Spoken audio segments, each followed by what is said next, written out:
বাংলাদেশের প্রথম কার্বন নিরপেক্ষ শিশু আয়ান খান রুহাব মাত্র ৮ মাস বয়সেই আন্তর্জাতিক স্বীকৃতি পেয়েছেন তিনি। যেভাবে শিশুরা বেড়ে উঠছে তার মধ্যে আমার আয়ান খান রুহাব সাথে ৫৮০টা গাছ বেড়ে উঠবে।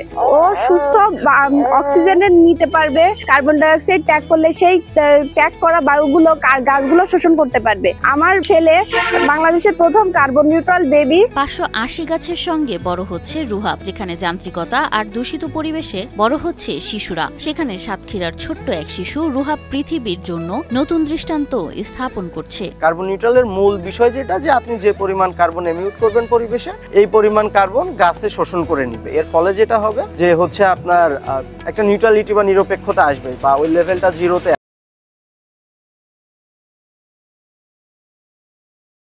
প্রথম কার্বন নিরপেক্ষ শিশু। তার জন্মের পর থেকে তার বাবা মা ৫৮০টি গাছ রোপণ করেছেন, যাতে রুহাবের জীবনকালের সম্ভাব্য কার্বন নিঃসরণ পুরোপুরি অফসেট হয়। রুহাব হওয়ার পরে প্রাথমিক আলোচনা করি যে রুহাবকে যদি কার্বন নিউট্রাল করা হয় তো কেমন হয়, কিন্তু সেই জায়গাতে অনেক কনফিউশন ছিল, চ্যালেঞ্জ ছিল। সাতক্ষীরার তালা উপজেলার শিবপুর গ্রাম। রুহাবের বাবা আল ইমরান রাব্বি একজন পরিবেশবিদ ও গ্রিনম্যান সংগঠনের প্রতিষ্ঠাতা। রুহাবের মা আয়েশা আক্তার পরিবেশ ভিত্তিক উদ্যোগ কিরণের সমন্বয়ক। উদ্দেশ্য তাদের একটাই, রুহাবের জন্মের পর থেকে তার জীবনকে কার্বন নিউট্রাল করা। আমরা পরবর্তীতে যখন আইক্যাডের সুধা আপার সাথে আলাপ করি, তখন হচ্ছে উনি আইক্যাডের যে ফেলো টিম আছে, ঢাকা প্ল্যান্টার্সের টিম আছে, তারা আমাদেরকে সহযোগিতা করে যে কিভাবে এই প্রপার ডাটাটা বের করা যায়, এবং সেই অনুযায়ী পরবর্তীতে আমরা বৃক্ষগুলো রোপণ করি।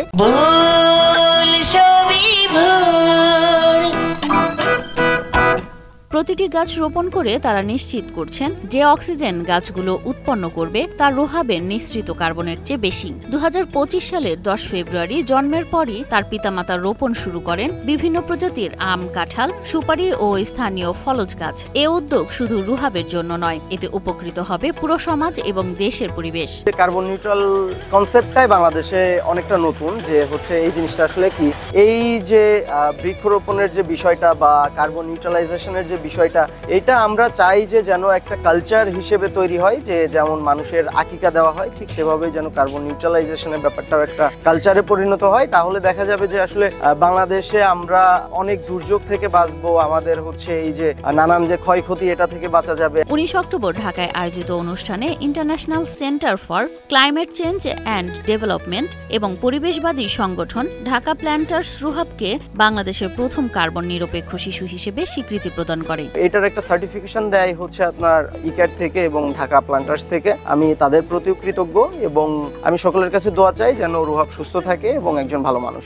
স্থানীয় উপজেলা প্রশাসন বলছে, বাংলাদেশের প্রথম কার্বন নিরপেক্ষ শিশু হিসেবে তালার সন্তান রুহাব যে খ্যাতি অর্জন করেছে, এটি তার ও তার পিতামাতার জন্য একটি যুগান্তকারী পদক্ষেপ। এটা সত্যি একটা যুগান্তকারী উদ্ভাবন চিন্তা। তো আমরা চাই তার যে এই চিন্তাটা, সেটা সম্পূর্ণ বাংলাদেশে, এই যান্ত্রিক যুগে সম্পূর্ণ বাংলাদেশে যদি আমরা এটা প্রচার করতে পারি, তাহলে আমাদের বৈশ্বিক পরিবর্তনের ক্ষেত্রে পরিবেশগত যে বিষয়গুলো আছে সেটা অনেকটা কিন্তু আমরা মুক্তি পাবো, আর আমরা একটা সুস্থ সুন্দর পরিবেশে আমাদের অক্সিজেন গ্রহণ করতে পারবো।